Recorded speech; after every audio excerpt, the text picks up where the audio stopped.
Si A sama si B lagi berantem, kira-kira berani nempel nggak? Ini si A sama si B lagi berantem, ya pasti dia cari tempat yang lain. Fisik itu adalah bagian dari cara menghubungkan kita secara non fisik. Makanya tadi kan, tapi kalaupun alasan dalam sholat kita rapat lurus itu supaya setan tidak nyempil, gitu. Tapi ketika kita melaksanakan sholat berjamaah tadi, sebetulnya kan sholat berjamaah itu juga bagian dari kita ada kebersamaan.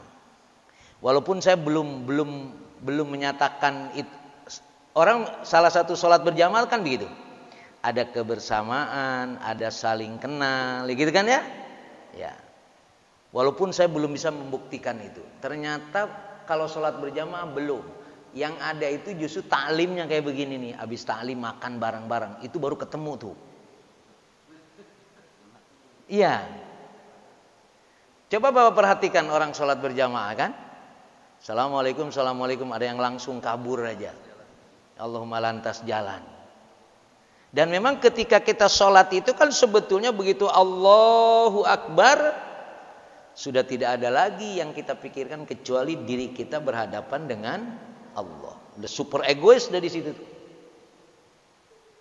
Sampai baru kita diingatkan urusan dengan orang lain itu adalah Assalamualaikum warahmatullahi.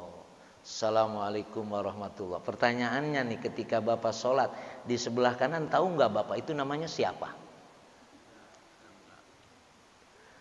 Ya, itu belum.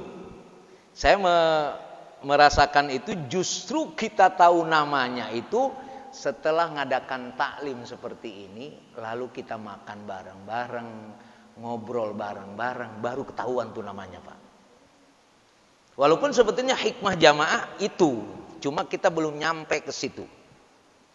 Ya, hikmah jamaah sebetulnya ke situ.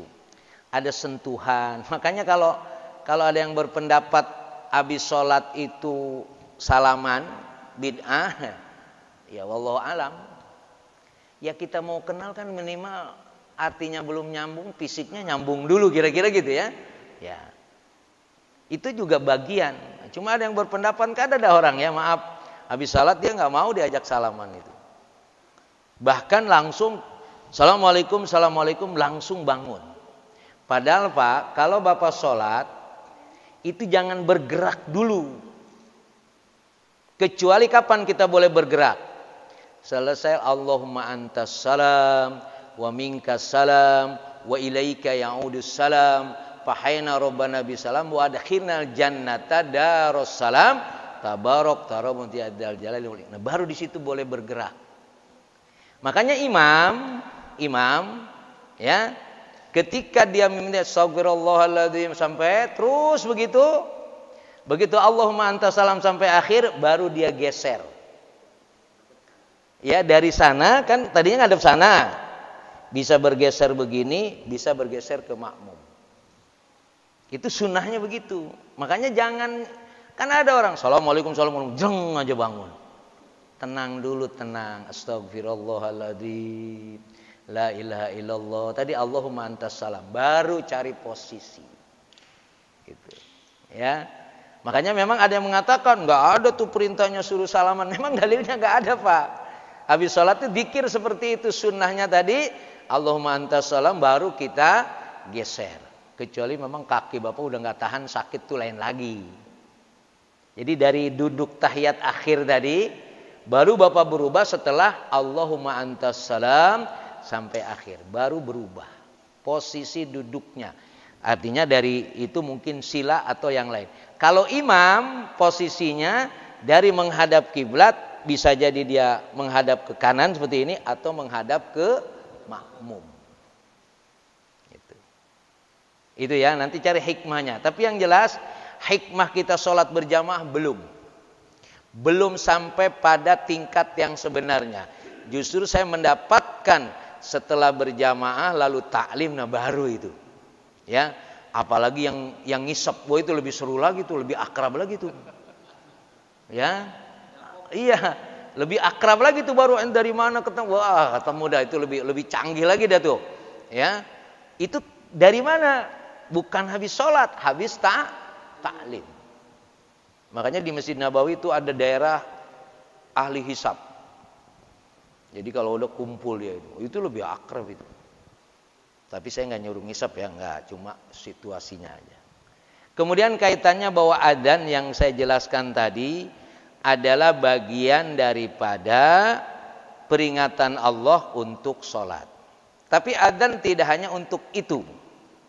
Ketika angin besar, ketika ada kebakaran, ya, ada hal-hal yang menakutkan kita disunnahkan juga untuk adzan. Memang dalilnya ada begitu Pak Toto. Ya, jadi fungsi adzan itu seperti itu. Makanya yang dipermasalahkan fungsi adzan ketika masuk ke dalam kuburan. Memang itu dalilnya tidak seperti yang tadi.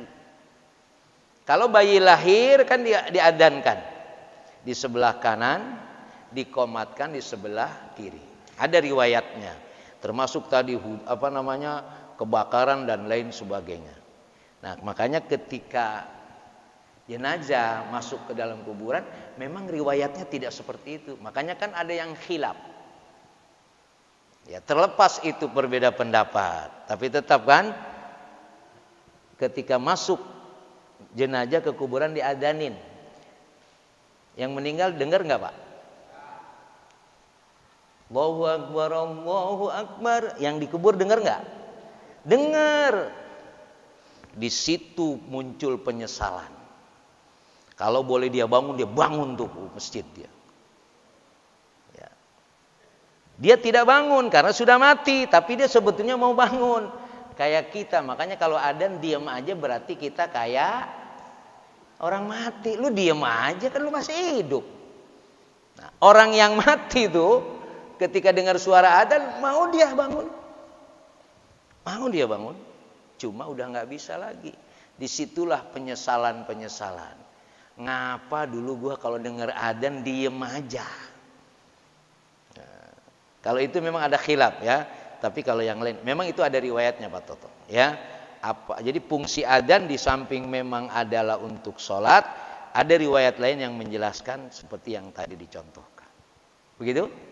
Baik. Gimana?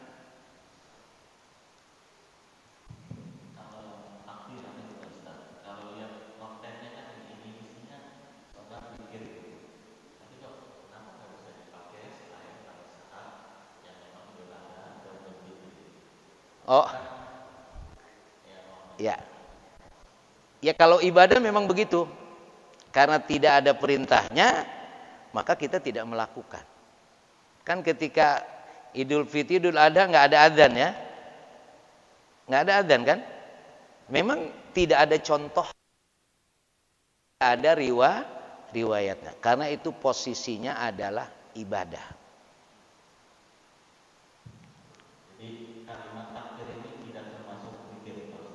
Oh zikir tetap. Maksudnya adzan ketika Idul Fitri Idul Adha kan nggak ada adzan. Karena memang tidak ada contohnya.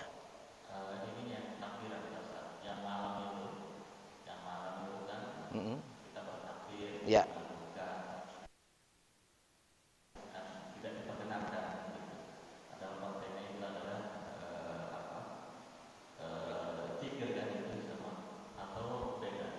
Takbir itu diperintahkan pada malam Idul Adha, Idul Fitri. Enggak ada contohnya memang, karena itu masuk kategori ibadah. Kalau Idul Fitri kan cuma 1 hari. Jadi kalau pagi mulai malam, terus takbir sampai terbenam matahari sudah. Tapi kalau Idul Adha berapa hari? 4 hari. Hitungannya 4 hari. Karena memang riwayat kan setelah habis sholat kita takbir. Itu memang ada riwayatnya. Jadi kaidahnya tadi, makanya kalau sifatnya ibadah ya, itu ada contohnya. Memang nanti kita akan ketemu masalah dia tidak ibadah tapi dilakukan. Nah, itu nanti akan masalah. Maka muncul kata-kata Gitu Pak Toto. Gitu ya. Baik. Saya kira ini mudah-mudahan ada manfaatnya apa yang saya sampaikan, dan jadikan adzan itu adalah untuk menguji keimanan kita. Panggilan Allah dan panggilan Rasulullah. Ajakan Allah dan ajakan Rasulullah. Sudah tentu ajakan Allah bukan hanya kaitannya ketika sholat. Panggilan-panggilan yang lain juga bagian yang harus kita perhatikan. Karena panggilan Allah dan panggilan Rasul adalah panggilan yang terbaik. Wallahu a'lam bishawab. Assalamualaikum warahmatullahi wabarakatuh.